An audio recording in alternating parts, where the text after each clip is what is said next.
एक साल पहले जब नीतीश कुमार महागठबंधन के तरफ आए थे, तब से ही ये बातें लगातार चल रही है कि नीतीश कुमार ने एक बार फिर से जंगल राज वालों को प्रश्रय दे दिया है। इन सारी बातों को लेकर के जब चर्चाएं चल ही रही है तो अपराध के ग्राफ भी बढ़े हैं। इसको लेकर के भारतीय जनता पार्टी लगातार हमलावर है, तो वहीं सत्ता में बैठे कई दल जो नीतीश कुमार के साथ हैं, उन्होंने भी अब बढ़ते अपराध पर अपनी चिंता जाहिर की है। लेकिन उससे भी बड़ी घटना खुसरूपुर में घटी है। एक महिला के साथ जिस तरह का अभद्र व्यवहार किया गया है और अमानवीय कृत्य किया गया है, उसको लेकर के बड़ी गुस्सा है बिहार के लोगों में। और सबसे ज़्यादा इस मामले को लेकर के जो सत्ता में और विपक्ष में हैं वो सभी गुस्सा जाहिर कर रहे हैं और नीतीश कुमार को ये लेकर के कह रहे हैं कि नीतीश कुमार जब से राष्ट्रीय जनता दल के साथ आए हैं, एक बार फिर से बिहार में अपराध का ग्राफ बढ़ा है और जंगल राज के जैसा माहौल हो गया है।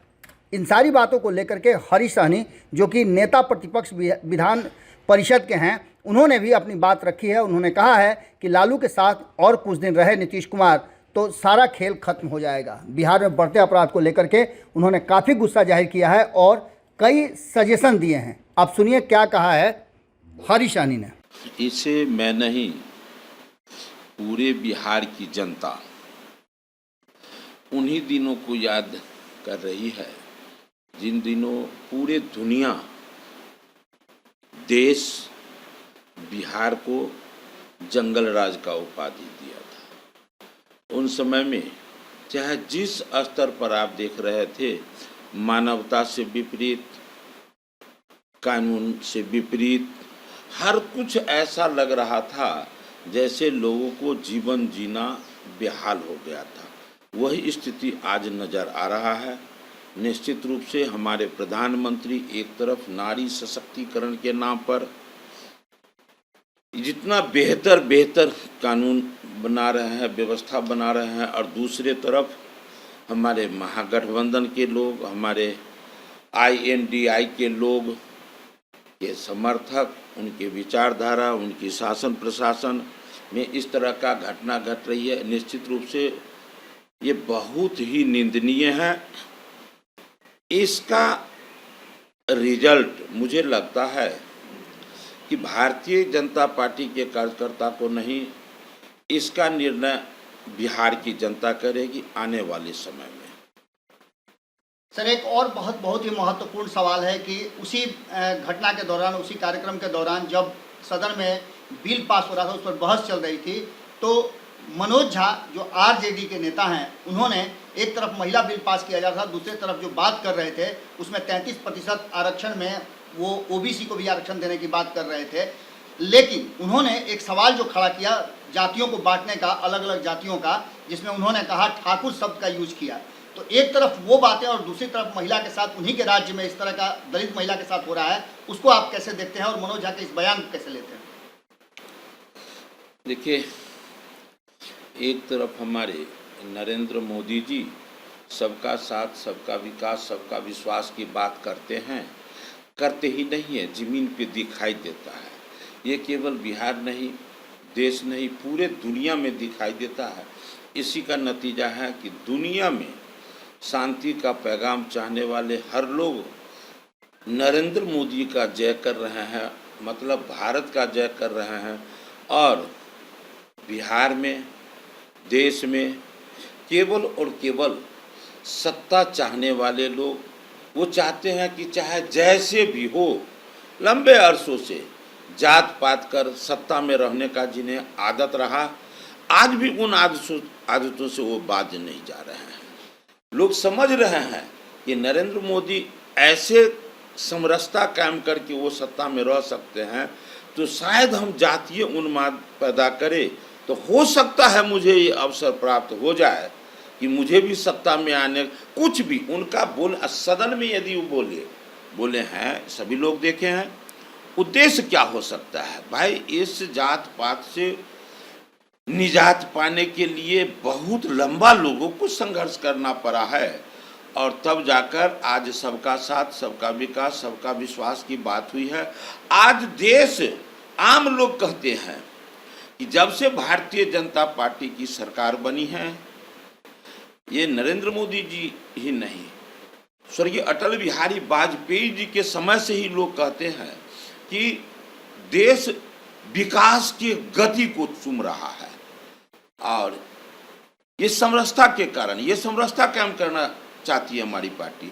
लेकिन दूसरे तरफ कुछ लोग हैं जो सत्ता में आने के लिए चाहे कुछ भी बोलकर सत्ता में आना चाहते हैं। लेकिन बिहार के साथ साथ देश की भी जनता ये देख रही है कि ऐसा मानसिकता से सत्ता में आने वाले को वो जुबान पर गिन कर वो ध्यान रख रहे हैं। इसी का नतीजा है कि आज सड़क पर कहीं भी आप बात कर ले तो आपको लगेगा नरेंद्र मोदी का जो चर्चा हो रहा है, इन्हीं सब बयानबाजियों को कभी धर्म को नीचे दिखाकर, कभी जात पात करके, चाहे सूरत कुछ भी हो, सत्ता में हम कैसे वापसी हो, ये लोग प्रयास कर रहे हैं। निश्चित रूप से देश की जनता निश्चित रूप से इसको जवाब देने का काम करेगी। सर, क्या लगता है कि नीतीश कुमार जी और लालू प्रसाद की जो सरकार कंबाइंड चल रही है उसमें नीतीश कुमार जी मजबूर हैं या फिर ये सोची समझी रणनीति के तहत हो रहा है? रणनीति के तहत उन लोगों का क्या है, कुछ भी बोलकर सत्ता में आना। और दूसरे तरफ भारतीय जनता पार्टी है, ये केवल और केवल बिहार के विकास के प्रति वो कटिबद्ध है कि चाहे जिस सूरत में हो बिहार का हम विकास करेंगे। आप गौर करेंगे, इससे पूर्व में भी भारतीय जनता पार्टी गठबंधन एनडीए बनाया और उसमें नीतीश जी से हम लोग गठबंधन किए थे। उद्देश्य क्या था? यदि मेरा उद्देश्य, भारतीय जनता पार्टी का उद्देश्य कुर्सी पर आना होता तो विधायक भारतीय जनता पार्टी के पास अधिक था। लेकिन वो नीतीश जी को मुख्यमंत्री बनाए थे। उद्देश्य एक था कि मैं कुर्सी पर बैठूं या न बैठूं, बिहार में बेहतर सरकार बने और रिजल्ट भी उस समय में बढ़िया हुआ। देश सारे, ये मैं नहीं कहता हूँ, बिहार नहीं पूरा देश स्वीकार करता है कि जब गठबंधन उस समय बनी थी तो बिहार में शिक्षा हो, चिकित्सा हो, वो रोड नाला, बिजली, पानी, सड़क, हर कुछ में परिवर्तन हुआ था। तो निश्चित रूप से भारतीय जनता पार्टी केवल और केवल बिहार के विकास के लिए वो प्रतिबद्ध है, वो संकल्पित है। और इन लोगों की बात है तो ये लोग अभी क्या कर रहे हैं, क्या बोल रहे हैं, आपस में कैसा तालमेल है, ये हम नहीं तो पूरे बिहार के लोग देख रहे हैं। भाजपा नहीं, पूरे बिहार के लोग देख रहे हैं।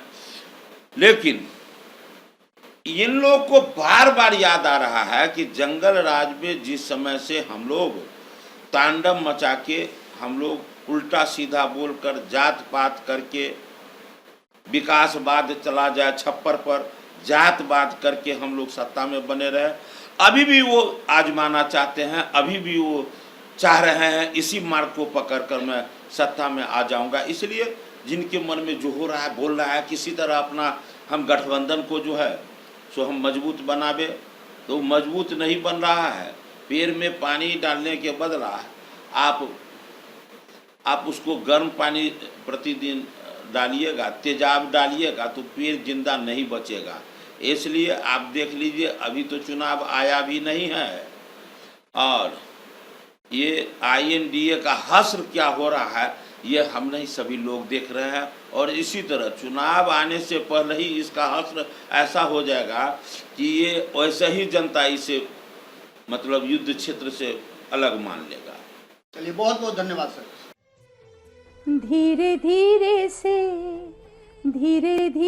से मेरी जिंदगी में आना, धीरे धीरे से दिल को चुराना। नमस्कार, मैं अनुराधा पौडवाल 26 नवंबर को पैनोरामा स्टार सीजन 6 के कार्यक्रम में पूर्णिया बिहार आ रही हूँ। मुझे पैनोरामा ग्रुप के निर्देशक संजीव मिश्रा जी ने बुलाया है, तो हम सब मिलते हैं पैनोरामा ई होम्स में शाम 7 बजे। नमस्कार। अगर ये वीडियो पसंद आई और वह बिहार के राजनीति, और बिहारियत से सरोकार रखेनी तो सब्सक्राइब बटन दबा के चैनल के सब्सक्राइब कर ली। ओजे एगो घंटी बा, ओकरा बटन दबा देला से कुल सटीक और मारक खबर रुआ मुफ्त में मिल जाई। अगर रुआ पत्रकारिता के हमनी के नया प्रयोग में सहयोग कर चाहतानी तो ज्वाइन बटन दबा दी। पेटीएम नंबर नोट कर ली 9386816700। धन्यवाद।